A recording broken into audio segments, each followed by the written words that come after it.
श्री रामचरितमानस बालकांड दोहा 168। नित नूतन द्विज सहस सत भरऊ सहित परिवार। मैं तुम्हारे संकल्प लगी तीनही करब जैवनार। नित्य नए 1 लाख ब्राह्मणों को कुटुंब सहित निमंत्रित करना। मैं तुम्हारे संकल्प के काल अर्थात 1 वर्ष तक प्रतिदिन भोजन बना दिया करूंगा। एहि विधि भूप कष्ट अति थोरे होए सकल विप्र बस तोरे। करहि विप्र होम मख सेवा तेहि प्रसंग सहजहि बस देवा। हे राजन, इस प्रकार बहुत ही थोड़े परिश्रम से सब ब्राह्मण तुम्हारे वश में हो जाएंगे। ब्राह्मण हवन यज्ञ और सेवा पूजा करेंगे तो उस प्रसंग से देवता भी सहज ही वश में हो जाएंगे। रामा और एक तो ही कहूँ लखाऊं रामा। रामा मैं एहि वेश न आयो बकाऊ रामा। रामा तुमरे उपरोहित कहूँ राया रामा। रामा हरियाणब मैं करी निज माया रामा। मैं एक और पहचान तुमको बताए देता हूँ कि मैं इस रूप में कभी ना आऊंगा। हे राजन, मैं अपनी माया से तुम्हारे पुरोहित को हर लाऊंगा। तप बल ते ही करी आप समाना राखऊ इहा बरच परवाना। मैं धरी तासु वेश सुनि राजा सब विधि तोर संवारत काजा। तप के बल से उसे अपने समान बनाकर 1 वर्ष तक यहाँ रखूंगा। और हे राजन सुनो, मैं उसका रूप बनाकर सब प्रकार से तुम्हारा काम सिद्ध करूंगा। गैनी से बहुत सहन अब कीजे मोहि तोय भूप भेंट दिन तीजे। मैं तप बल तो तुरग समीता पहुंचऊ सोवत ही निकेता। हे राजन, रात बहुत बीत गई, अब सो जाओ। आज से तीसरे दिन मुझसे तुम्हारी भेंट होगी। तप के बल से मैं घोड़े सहित तुमको सोते ही मैं घर पहुंचा दूंगा। मैं आऊब सोई वेश धरई पहचाने तब मोही। जब एकांत बुलाई सब कथा सुनावो तो ही। मैं वही पुरोहित का वेश धारण कराऊंगा। जब एकांत में तुमको बुलाकर सब कथा सुनाऊंगा तब तुम मुझे पहचान लेना। सैन कीन नृप आय सुमानी आसन जाए बैठ चल ज्ञानी। श्रमित भूप निद्रा अति आई सो किमि सोच सौव अधिकाई। राजा ने आज्ञा मानकर शयन किया और वह कपट ज्ञानी आसन पर जा बैठा। राजा थका था, उसे खूब गहरी नींद आ गई, पर वह कपटी कैसे सोता, उसे तो बहुत चिंता हो रही थी। काल केतु निश्चर तय आवा जय सुकर हो नृपहि भुलावा। परम मित्र तापस नृप के राजा ने सो अति कपट घनेरा। उसी समय वह काल केतु राक्षस आया जिसने सुअर बनकर राजा को भटकाया था। वह तपस्वी राजा का बड़ा मित्र था और खूब छल प्रपंच जानता था। तई के सतसुत अरुदस भाई खल अति अजय देव सु दुखदाई। प्रथमई भूप समर सब मारे विप्र संत सुर देख दुखारे। उसके 100 पुत्र और 10 भाई थे जो बड़े ही दुष्ट, किसी से न जीतने वाले और देवताओं को दुख देने वाले थे। ब्राह्मणों, संतों और देवताओं को दुखी देखकर राजा ने उन सबको पहले ही युद्ध में मार डाला था। तेई छल पाछिल भरऊ संभारा तापस नृप मिली मंत्र विचारा। जेर पूछे सोई रचे ही उपाऊ भावी बास न जान कछुराहू। उस दुष्ट ने पिछला वैर याद करके तपस्वी राजा से मिलकर सलाह विचारी, षड्यंत्र किया और जिस प्रकार शत्रु का नाश हो वही उपाय रचा। भावी वश राजा प्रताप भानु कुछ भी न समझ सका। रिपु तेजसी अकेल अपी लघु करी कनी न ताऊ। अजऊ देत दुख रवि ससही सिर अवशेष राहु। तेजस्वी शत्रु अकेला भी हो तो उसे छोटा नहीं समझना चाहिए। जिसका सिर मात्र बचा था वह राहु आज तक सूर्य चंद्रमा को दुख देता है। तापस नृप निज सखई निहारी हर्ष मिलऊ उठी भयउ सुखारी। मित्र ही कहे सब कथा सुनाई जातु दान बोला सुख पाई। तपस्वी राजा अपने मित्र को देख प्रसन्न हो उठकर मिला और सुखी हुआ। उसने मित्र को सब कथा कह सुनाई। तब राक्षस आनंदित होकर बोला, अब साधे रिपु सुनऊ नरेशा जो तुम कीन मोर उपदेशा। परिहरि सोच रहो तुम सोई बिन औषध व्याध विधि कोई। हे राजन सुनो, अब तुमने मेरे कहने के अनुसार काम कर लिया, तो मैंने शत्रु को काबू में कर ही लिया। समझो, तुम अब चिंता त्याग दो। विधाता ने बिना ही दवा के रोग दूर कर दिया। कुल समेत रिपुमूल बहाई, चौथे दिवस मिलब में आई। तापस नृपहि बहुत परितोषी, चला महाकपटी अतिरोषी। कुल सहित शत्रु को जड़ मूल से उखाड़ बहाकर चौथे दिन मैं तुमसे आ मिलूंगा, इस प्रकार तपस्वी राजा को खूब दिलासा देकर वह महामायावी और अत्यंत क्रोधी राक्षस चला। भानु प्रतापई बाज समेता, पहुंचाए सिछन माज निकेता। नृपहि नारपहि शयन कराई, है ग्रह बांधे शिवाजी बनाई। उसने प्रताप भानु राजा को घोड़े सहित क्षण भर में घर पहुंचा दिया। राजा को रानी के पास सुलाकर घोड़े को अच्छी तरह से गुड़साल में बांध दिया। राजा के उपरोहित ही हरि तिल गयो बहोर, ले राखे सी गिरी कोय, महु माया करी मति भोर। फिर वह राजा के पुरोहित को उठा ले गया और माया से उसने बुद्धि को भ्रम में डालकर उसे उसने पहाड़ की खो में ला रखा। आप विरच उपरोहित रूपा, परे उजाई तेई सेज अनूपा। जागे नृप अन्न भय बिहाना, देख भवन अति अचरज माना। वह आप पुरोहित का रूप बनाकर उसकी सुंदर सेज पर जा लेटा। राजा सवेरा होने से पहले ही जागा और अपना घर देखकर उसने बड़ा ही आश्चर्य माना। मुनि महिमा मन महु अनुमानी, उठऊ गवई जही जान न रानी। कानन गयो बाज चढ़िते ही, पुर नर नारी न जानऊ के ही।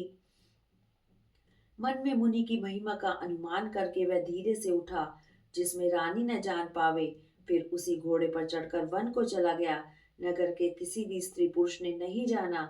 गए जाम जुग भूपति आवा, घर घर उत्सव बाज बधावा।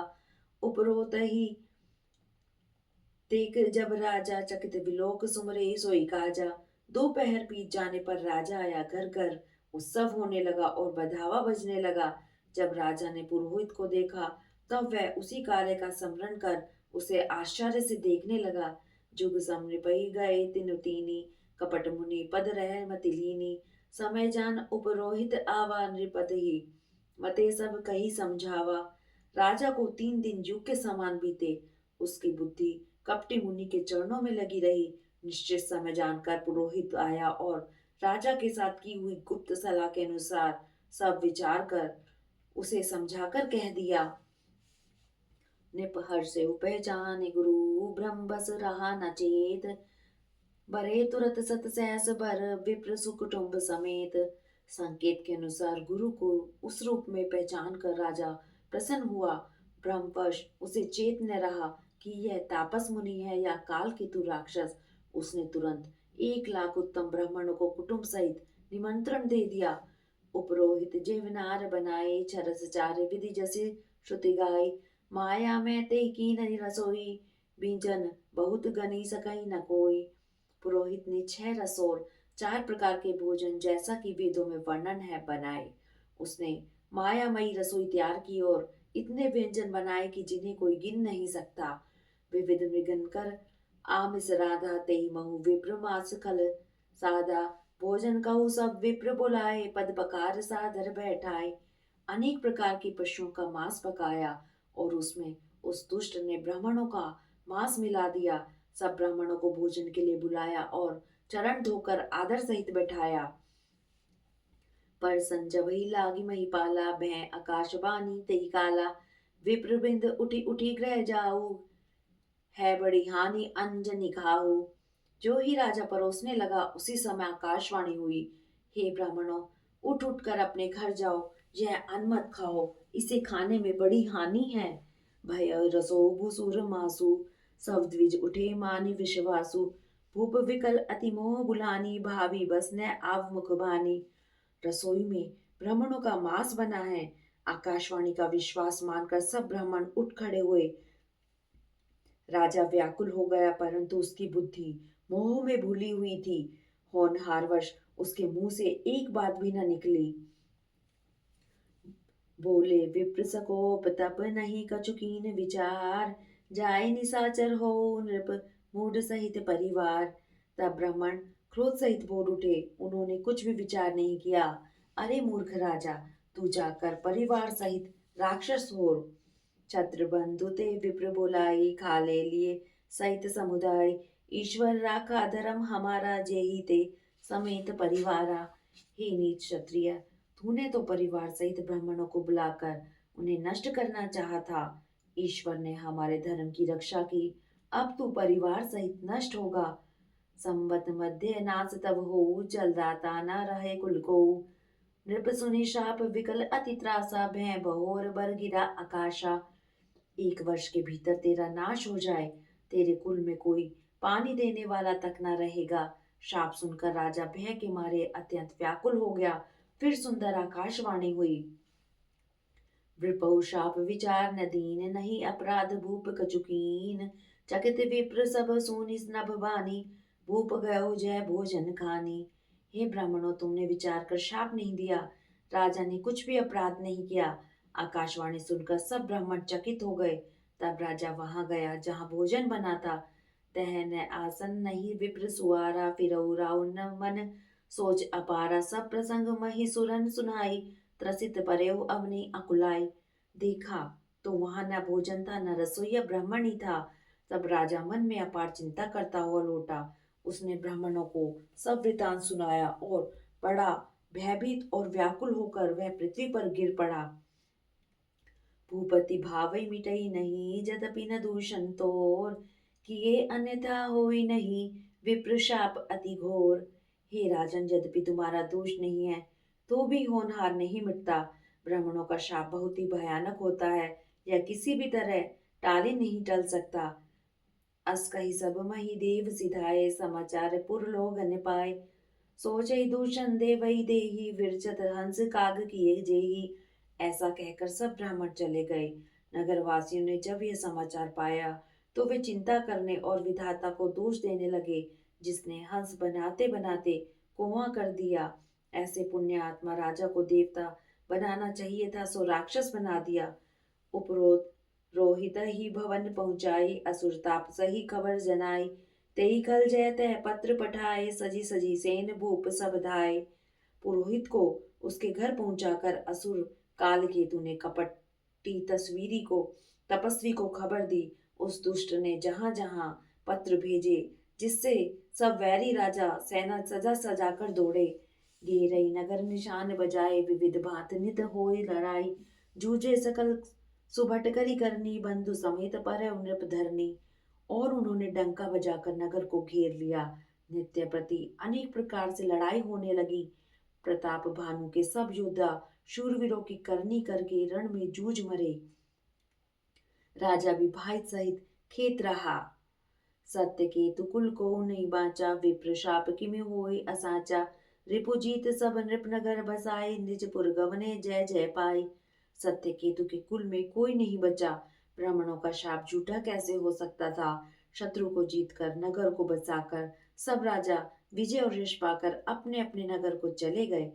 भरद्वाज सुनु जाई सब, होय विधाता बाम। दूर मेरु सम जनक सम, ताहि व्यार समदाम।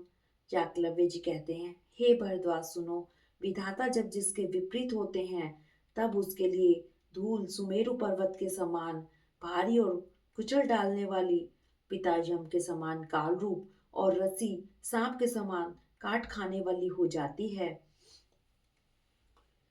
रामा काल पाई मुनि सुनि सौ राजा रामा, रामा भयउ निसाचर सहित समाजा रामा। रामा 10 सिर ताहि 20 भुज दंडा रामा, रावा रावण नाम वीर बरी बंडा रामा। हे मुनि सुनो, समय पाकर वही राजा परिवार सहित रावण नामक राक्षस हुआ। उसके 10 सिर और 20 भुजाएं थी और वह बड़ा ही प्रचंड शूरवीर था। भूप अनुज अरिमर्दन नामा, भयउ सुसुम्भ करण बल धामा। सचिव जो रहा धर्म रुचि जासु, भयउ विमात्र बंधु लघुतासु। अरिमर्दन नामक जो राजा का छोटा भाई था, वह बल का धाम कुंभकर्ण हुआ।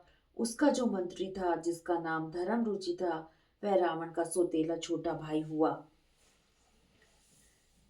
नाम विभीषण जय जग जाना, विष्णु भगत विज्ञान निधाना।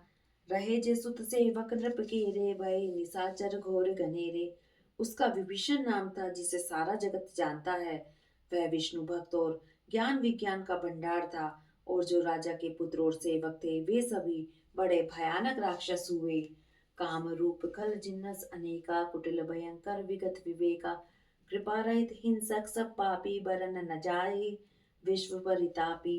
वे सब अनेकों जाति के मन माना रूप धारण करने वाले दुष्ट, कुटिल, भयंकर, विवेक रहित, निर्दयी, हिंसक, पापी और संसार भर को दुख देने वाले हुए।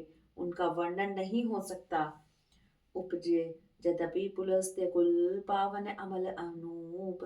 तदपि महिषुर शाप बस, भय सकल अगरूप। यद्यपि वे पुलस्त्य ऋषि के पवित्र, निर्मल और अनुपम कुल में उत्पन्न हुए, तथापि ब्राह्मणों के शाप के कारण वे सब पाप रूप हुए। कीन विविध तप तीनऊ भाई, परम उग्र नहीं बरन सो जाई। गयो निकट तब देख विधाता, मागो वर प्रसन्न मैं दाता। तीनों भाइयों ने अनेक प्रकार की बड़ी ही कठिन तपस्या की, जिसका वर्णन नहीं हो सकता। उनका उग्र तप देखकर ब्रह्मा जी उनके पास गए और बोले, हे तात, मैं प्रसन्न हूँ, वर मांगो। करी विनती पद गही दस सीसा, बोले वचन सुनहु जगदीशा। हम काहू के मरही न मारे, पानर मनुज जाति दुई बारे। रावण ने विनय करके और चरण पकड़कर कहा, हे जगदीश्वर सुनिए, वानर और मनुष्य इन दो जातियों को छोड़कर हम और किसी के मारे न मरे, यह वर दीजिए। एवं अस्तु तुम बड़ तप कीना, मैं ब्रह्मा मिली बिते ही वर दीना। पुनि प्रभु कुंभकर्ण पहि गयो, ते ही विलोक मम विसमय भयो। शिव जी कहते हैं कि मैंने और ब्रह्मा ने मिलकर उसे वर दिया कि ऐसा ही हो, तुमने बड़ा तप किया है। फिर ब्रह्मा जी कुंभकर्ण के पास गए। उसे देखकर उसके मन में बड़ा आश्चर्य हुआ। जो यही खल नित करब आहारु, होए सब उजार संसारु। सारद प्रेरिता सुमति फेरी, मागे सी नींद मास शटकेरी। जो ये दुष्ट नित्य आहार करेगा तो सारा संसार ही उजड़ जाएगा। ऐसा विचार कर ब्रह्मा जी ने सरस्वती जी को प्रेरणा करके उसकी बुद्धि फेर दी, जिससे उसने 6 महीने की नींद मांगी। गए विभीषण पास पुनि, कहो पुत्र बर मांग। तेहि मांगो भगवंत पद, कमल अमल अनुराग। फिर ब्रह्मा जी विभीषण के पास गए और बोले, हे पुत्र वर मांगो। उसने भगवान के चरण कमलों में निर्मल प्रेम मांगा। तीनई देई बर ब्रह्म सिधाए, हर्षित ते अपने गृह आए। मैं तनुजा मंदोदरी नामा, परम सुंदरी नारी ललामा। उनको वर देकर ब्रह्मा जी चले गए और वे तीनों भाई हर्षित होकर अपने घर लौट आए। मैं दानव की मंदोदरी नाम की कन्या परम सुंदरी और स्त्रियों में शिरोमणि थी। सोई मैं दीन राम नहीं आनी, होई जादू धान पति जानी। हर्षित भयो नारी भली पाई, पुनि देव बंधु बिया हे सी जाई। मैंने उसे लाकर रावण को दिया। उसने जान लिया कि यह राक्षसों का राजा होगा। अच्छी स्त्री पाकर रावण प्रसन्न हुआ और फिर उसने जाकर दोनों भाइयों का विवाह कर दिया। गिरि त्रिकूट एक सिंधु मजारी, विधि निर्मित दुर्गम अति भारी। सोई मैदान बहुरी सवारा, कनक रचित मणि भवन अपारा। समुद्र के बीच में त्रिकूट नामक पर्वत पर ब्रह्मा का बनाया हुआ एक बड़ा भारी किला था। महान मायावी और निपुण कारीगर मैदानव ने उसको फिर से सजा दिया। उसमें मणियों से जड़े हुए सोने के अनगिनत महल थे। भोगावती जैसी अहिकुलवासा, अमरावती जैसी सक्र तीन ते अधिक रम्य अति बंका। जग विख्यात नाम थी लंका। जैसे नाकुल के रहने की भोगावती पुरी है और इंद्र के रहने की अमरावती पुरी है, उनसे भी अधिक सुंदर और बांका वह दुर्ग था, जगत में जिसका नाम लंका प्रसिद्ध हुआ।